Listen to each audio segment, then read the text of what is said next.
Parliament was never built to handle this kind of pressure, yet on October 16, 2025, it stood at the epicenter of a national storm. Thousands of mourners from across the country streamed into Nairobi, determined to see the body of Raila Amollo Odinga, the man they simply called Baba.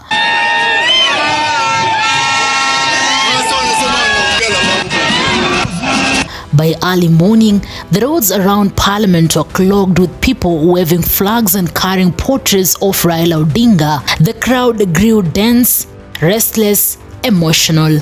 They sang freedom songs and shouted Raila's name, but beneath the unity of mourning lay a rising tension.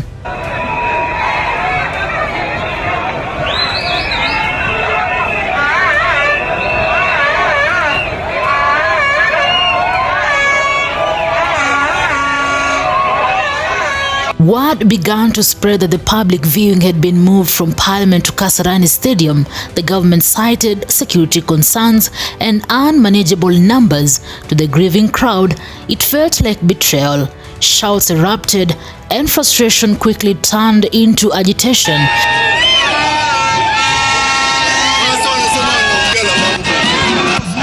People began pushing against barricades, others climbed Parliament's walls and gates trying to get a glimpse inside. Security forces were quickly overwhelmed. The situation was teetering on the edge of disaster, one misstep away from chaos. Inside, officials scrambled as military personnel dismantled ceremonial setups, loading flags, carpets, and stands onto trucks bound for Kasarani.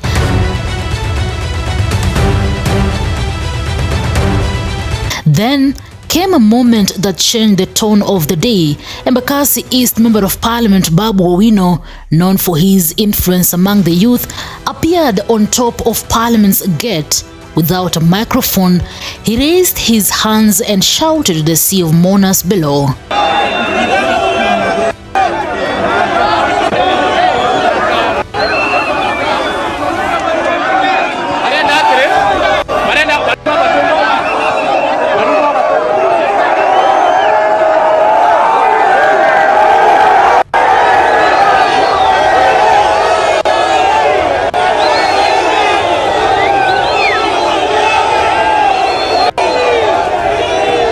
The transformation was instant. The same crowd that had moments ago been shouting in anger began to listen. The chants softened. People started to lower their flags. His words, sharp and charged with emotions, cut through the noise.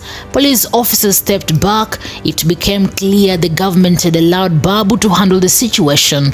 His authenticity, his street credibility, his connection with the people all came alive in that moment. Soon after, Raila Member of Parliament Otiende Amollo joined him.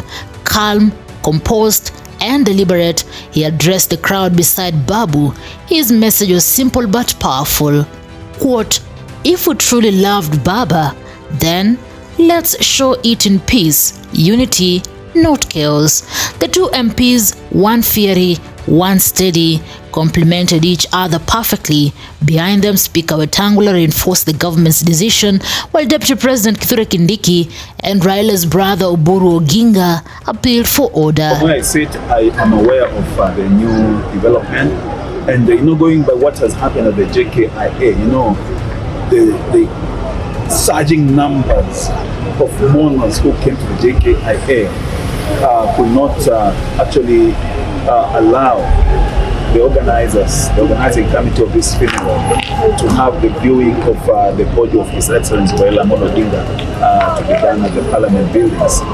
So what they have decided, and with the concurrence of the head of state, His Excellency President Uhuru Kenyatta, and the acting party leader of Otiende, Senator Oburu Oginga, is that the body be taken to Kasarani, Moi International Sports Center Kasarani, which is spacious and can accommodate so many people without stress. They view the body and they leave. What I want to urge our members of the public, the mourners who have come out in large numbers, please let us do this with dignity. I know we are mourning. We have lost an enigma. We have lost a hero. We have lost a giant. the pillar of democracy in this country, the beacon of peace. Slowly, the crowd began to disperse toward Kasarani. Buses filled up, motorbikes revved, and thousands marched north, singing softly. What could have been a violent confrontation turned into an orderly procession of mourning the respect.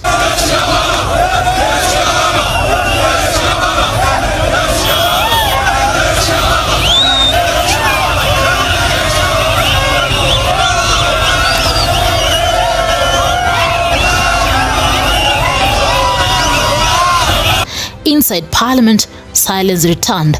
Broken flags, sandals, the flower petals litter the lawns. Traces of mourning Kenya will never forget. At Kasarani, the atmosphere was entirely different. The crowd that had been restless now stood solemnly in line.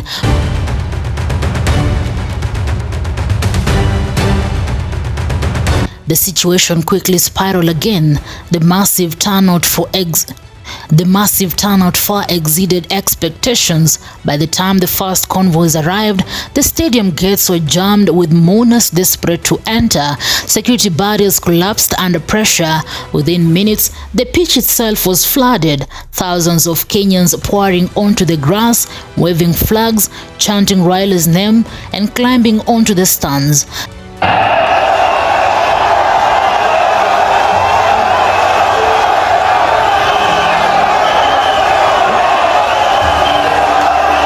From Parliament's breach to Kasarani's overflow, October 16th became a testament to the depth of Raila's legacy and to the fragile balance between love and chaos that defines Kenya's politics. Baba is too big for Bunge.